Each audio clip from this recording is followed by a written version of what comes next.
If you have ever looked at your life from the outside and thought, I should feel proud right now, but why do I still feel behind? Then you already understand the psychology of never being good enough. It is one of the most common inner struggles, and it can be strangely invisible. People can be competent, kind, and successful, and still carry a quiet sense that something is missing.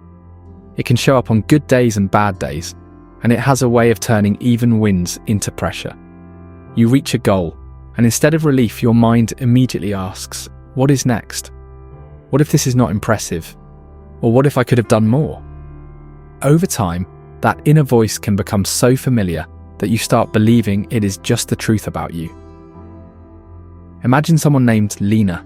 She is the person others rely on. She replies fast, she remembers birthdays, she shows up early, and she rarely complains. She has goals, she works hard, and she keeps her life looking organized. People tell her she's doing well, and she smiles and says thank you, but the compliment does not land. It almost bounces off. What sticks instead are the moments that feel imperfect. A sentence she said that sounded awkward. A task she finished, but not flawlessly. A day she rested, then judged herself for resting.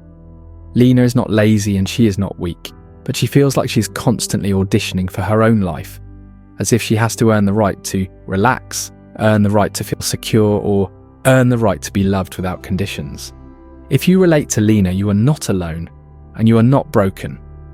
You are experiencing a set of psychological patterns that have very clear roots, and once you can see them clearly, you can start loosening their grip.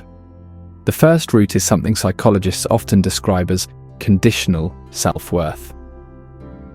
It is the belief that your value depends on performance, approval, productivity, appearance, or being useful. When self-worth is conditional, you do not simply want to do well, you feel like you must do well in order to be okay. That creates a life where you can never fully rest, because rest feels like risk.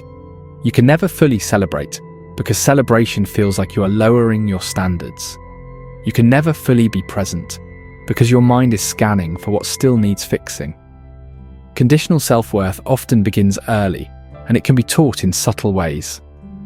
A child learns that praise arrives when they achieve, behave, or take care of others, and that attention withdraws when they struggle, disappoint, or need support. The child adapts by becoming impressive, or agreeable, or self-sufficient, because those strategies keep connection and safety intact. The tragedy is that the strategy works in the short term, but it costs you in the long term. You grow into an adult who can function, but who rarely feels enough. This is where perfectionism often enters the picture. Perfectionism is not simply high standards. Healthy standards are flexible, and they are connected to values. Perfectionism is rigid, fear-based, and identity-based. It says, if I am not excellent, I am nothing. If I disappoint someone, I am unlovable. If I make a mistake, it proves I am not who I should be. Perfectionism is often misunderstood as a motivational tool, but psychologically it is usually a protection strategy. It is the mind trying to prevent shame, rejection, or loss of control. Under perfectionism, there is often a vulnerable belief that being ordinary is dangerous, or that being human will cost you connection. So the person tries to become unmissable, unimpeachable, and beyond criticism. The problem is that perfectionism does not create safety. It creates a moving target. No matter what you do, your mind can always imagine a better version, and it can always locate someone who seems ahead, calmer, richer, prettier, more confident, more certain. That comparison becomes the fuel that keeps the inner pressure alive. Social comparison is another major engine of never being good enough. The human brain is designed to notice rank and belonging, because in our evolutionary past, being accepted by a group mattered for survival. Your nervous system still treats social standing as meaningful, even if your logical mind knows that likes, metrics, and other people's highlight reels are not the full story. When your brain compares, it often does it unfairly. You compare your private doubts to someone else's public confidence. You compare your messy process to someone else's polished outcome. You compare your current chapter to someone else's finished chapter. And because the brain is biased toward threat detection, It remembers what makes you feel behind more easily than what makes you feel capable. That is not a personal failing, it is how attention works under stress. But if you live in a constant stream of comparison, your self-image becomes unstable, and your sense of enoughness becomes dependent on external signals you cannot control. Another important layer is the inner critic, that voice that sounds like harsh realism, but is usually internalized fear. The inner critic tends to use absolute language. It says, "You always mess this up. You never do enough. You should be better by now. You are falling behind." It is blunt, and it feels urgent, because urgency creates compliance. If the critic makes you anxious, you will work harder, double-check everything, avoid risks, and try to prevent embarrassment. In that sense, the critic believes it is helping you, even if it is harming you. Many people have an inner critic that echoes early experiences with criticism, high expectations, emotional unpredictability, or being compared to others. Sometimes it sounds like a parent, a teacher, a coach, or a culture that praised you only when you achieved. Sometimes it does not sound like a person. It just sounds like a rule, like a strict system running in the background. Either way, the critic usually formed for a reason. It formed to keep you safe, but it does not know how to stop. If you want a clearer map, it can help to look at what happens in your body when never being good enough gets triggered. You might notice a tight chest, a sinking stomach, or a restless buzzing, like you cannot settle. That is often your nervous system shifting into a threat state. In a threat state, your thinking becomes narrower. You focus on problems, risks, and flaws. You lose access to the part of you that can see nuance, progress, and perspective. That is why reassurance rarely works for long. Someone can tell you are doing great, and you might feel better for a moment, but the next trigger brings you right back, because the system is not convinced it is safe. This is also why the chase can feel addictive. The brain learns, if I achieve, I get a brief drop in anxiety, and that relief becomes reinforcing. But the relief is temporary, because the underlying fear remains. So you chase again. More output, more improvement, more proof. And the cost is chronic stress, burnout, and a life that feels like it is always in preparation mode, like the real living begins after you finally become enough. You might be wondering, why do some people feel this more intensely than others? One reason is early attachment, and the way safety was communicated in childhood. When a child experiences consistent warmth and acceptance, they learn, I can make mistakes and still be loved. When a child experiences love that feels conditional, inconsistent, or emotionally distant, they may learn, I have to perform to keep connection. Another reason is temperament. Some people are naturally more sensitive, more conscientious, more alert to social cues, and those traits can be strengths, but under pressure they can also amplify self-criticism. A third reason is identity and context. If you have felt judged, excluded, or stereotyped, you might carry an extra layer of vigilance, because being evaluated has had real consequences. In those cases, never being good enough is not just an internal story, it is also a response to lived pressure. So how do you start shifting this? The goal is not to eliminate ambition, standards, or growth. The goal is to stop using achievement as a substitute for worth. There is a difference between striving from self-respect and striving from self-rejection. Striving from self-respect sounds like, I want to learn, I want to build, I want to improve because it matters to me, and I'm still worthy while I do it. Striving from self-rejection sounds like, I must fix myself, I must prove myself, I must earn my place, and if I stop, I am nothing. The second one will keep you moving, but it will also keep you miserable. One of the most powerful shifts is learning to recognize the moment your worth becomes conditional. It might happen when you open your phone and see someone else's success. It might happen when you make a small mistake and your mind turns it into a character judgment. It might happen when you rest and feel guilty, or when you say no and feel selfish. In those moments, instead of arguing with the feeling, try naming the pattern. You can say, my conditional worth is activated right now. My inner critic is trying to protect me. My nervous system thinks I'm in danger of not belonging. That kind of naming creates a small gap between you and the thought. It turns the thought from a truth into an event in the mind. And that gap is where choice begins. From there, you can practice a different internal response. And this is where self-compassion becomes practical, not sentimental. Self-compassion is not letting yourself off the hook. It is treating yourself like a human being who is allowed to learn. A simple way to do this is to change your tone. The content of your thoughts might not shift immediately, but the tone can. If you notice your inner critic saying, "You are pathetic for struggling with this," you can respond with a calmer voice and say, "I am having a hard moment, and I do not need to attack myself to grow."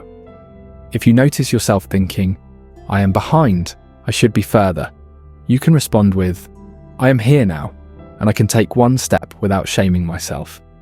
Over time, that response retrains your brain to associate mistakes with learning instead of danger.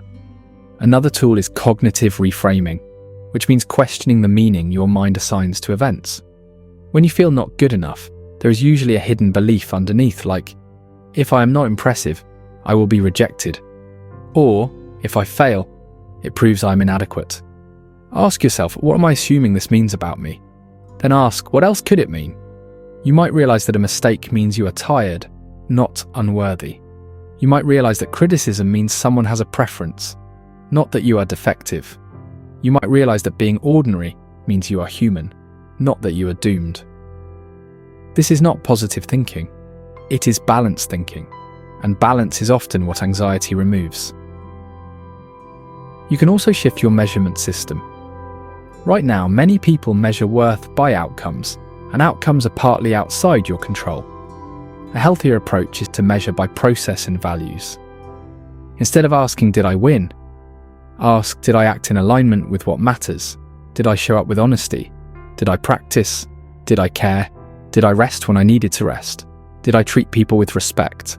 Did I take a small brave step?" When your measurement is value-based, you can still be ambitious, but your nervous system is not held hostage by every result. This is especially important if you struggle with imposter feelings, because imposter feelings thrive when your identity depends on being flawless. When your identity depends on being aligned, you can be imperfect and still feel steady. If you want something concrete, you can start today. Try a short daily practice in spoken form, because spoken language is powerful for the brain. At the end of your day, instead of listing what you did wrong, describe what you did with a fair voice, like you are narrating your life to someone who cares about you. You can say, "Today I tried, today I learned, today I felt anxious, and I still showed up. Today I rested because my body needed it. Today I did not do everything, and I am still worthy." It might feel awkward at first, especially if you are used to earning your right to exist. But awkward is often the first sign of change. Your brain is hearing a new message, and it needs repetition to believe it. Also, pay attention to the environments that feed your not enough story. If certain accounts, conversations, or routines leave you feeling smaller, it is not weakness to step back. It is wisdom. Your mind is shaped by what it consumes. If you want to feel enough, you need spaces where being human is allowed. That might mean spending less time in comparison-heavy loops. It might mean talking to someone safe about what you carry. It might mean letting a trusted friend see you without the mask of competence. Because the belief of not enough grows in secrecy, and it weakens in honest connection. At some point, you may notice a deeper fear underneath all of this. The fear is not really about success. The fear is about belonging. It is about being lovable when you are not performing. It is about being accepted when you are tired, messy, uncertain, or still learning. This is why healing often involves practicing receiving, not just achieving. Receiving a compliment and letting it land for 2 seconds. Receiving help without rushing to repay it. Receiving rest without turning it into guilt. These are small moments, but they teach your nervous system that you can be held without proving. If you are listening to this and thinking, "Okay, but what if I actually do need to improve? What if I really am behind?" Remember that growth and worth are not opposites. You can want to improve and still treat yourself with dignity while you do it. In fact, you grow better when shame is not driving the car. Shame makes you rigid. Compassion makes you resilient. Shame makes you hide. Compassion makes you honest. Shame makes you sprint. until you collapse. Compassion makes you consistent. The point is not to lower your life. The point is to stop making your life a trial where you are always the defendant. So here is a question to sit with. When you say, I am not good enough, what standard are you using? And who gave it to you? Is it your values, or is it a voice you inherited? Is it a real goal, or is it a moving target designed to keep you anxious? If you could define enough in a way that supports your mental health, what would it look like? It might look like being a person who keeps learning, not a person who never fails. It might look like being a person who cares, not a person who is perfect. It might look like being a person who can rest and still feel worthy. Lena, the person we imagined earlier, does not fix this overnight. Most people do not. What changes first is not the feeling, but the relationship to the feeling. She begins to notice the voice without obeying it. She begins to respond with steadiness instead of panic. She begins to let her worth be a starting point, not a finish line. And that is the core psychological reversal. If you have carried this belief for years, be patient with yourself. A mind trained in conditional worth does not switch off in a day, but it can be retrained, and the evidence for that is simple. Every time you interrupt the critic, every time you choose a fairer thought, every time you rest without punishment, every time you act from values instead of fear, you're building a new pathway. You're teaching your brain that you can belong without performing, that you can be loved without proving, and that being human is not a disqualifier. And if you take nothing else from this, take this. The feeling of never being good enough is a feeling, not a verdict. It is a signal from a protective system that learned to equate worth with outcomes. You can thank the system for trying to keep you safe, and you can still choose a different way to live. You can keep your ambition, keep your standards, keep your desire to grow, and at the same time stop treating yourself like a project that must be fixed before you deserve peace. Because peace is not something you earn at the end. Peace is something you practice in the middle, while you are learning, while you are imperfect, while you are becoming. That is what it means to be enough, not as a slogan, but as a steady internal home you can return to, again and again, even on the days you do not feel it yet.